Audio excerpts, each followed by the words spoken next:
Ustadz ingin bertanya, Ya. kenapa kita harus memiliki sifat sabar, Ustadz? Dalam hidup ini kan kita istilahnya ada istilah paradoks, hidup antara dua sisi. Di satu sisi kita harus bersyukur, di satu sisi kita harus bersabar. Di satu sisi kita perlu oksigen, tapi di lain sisi oksigen itu sendiri yang akan menghancurkan hidup kita. Nah, jadi paradok gitu kan. Kenapa kita harus bersabar? Karena yang namanya ujian dari Allah itu adalah sebuah keniscayaan, sebuah kepastian. Setuju atau tidak, yakin atau tidak, ujian itu pasti akan datang. Tinggal tunggu waktunya aja. Itu makanya bahasanya di dalam Al-Quran, walana bluwanakum, dan sungguh benar-benar akan kami uji terus menerus. Karena di situ pakai fi'il mudhari. Maknanya adalah hal dan istiqbal. Hari ini diuji, besok diuji, besok terus diuji. Tidak akan berhenti ujian selama hidup di dunia.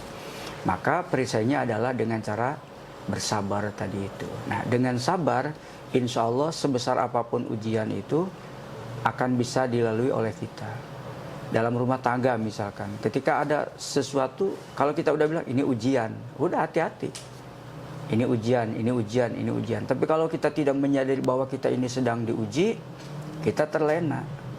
Ketika kita diberikan jabatan yang tinggi, kekuasaan, popularitas, kita bilang ini adalah ujian dari Allah yang suatu saat pasti akan diterima, akan ditanya di hadapan Allah Subhanahu wa taala.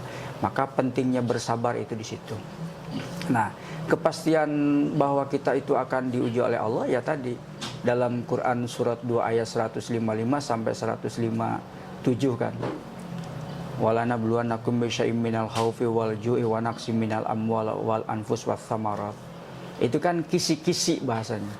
Kalau istilah bahasa anak sekolah itu kisi-kisi ujian itu seperti itu. Soalnya tergantung kepada kualitas murid itu. Ya, itu kisi-kisinya sama. Ya. Mungkin hari ini saya takut ya tidak dapat uang buat makan hari ini. Kan gitu misalkan.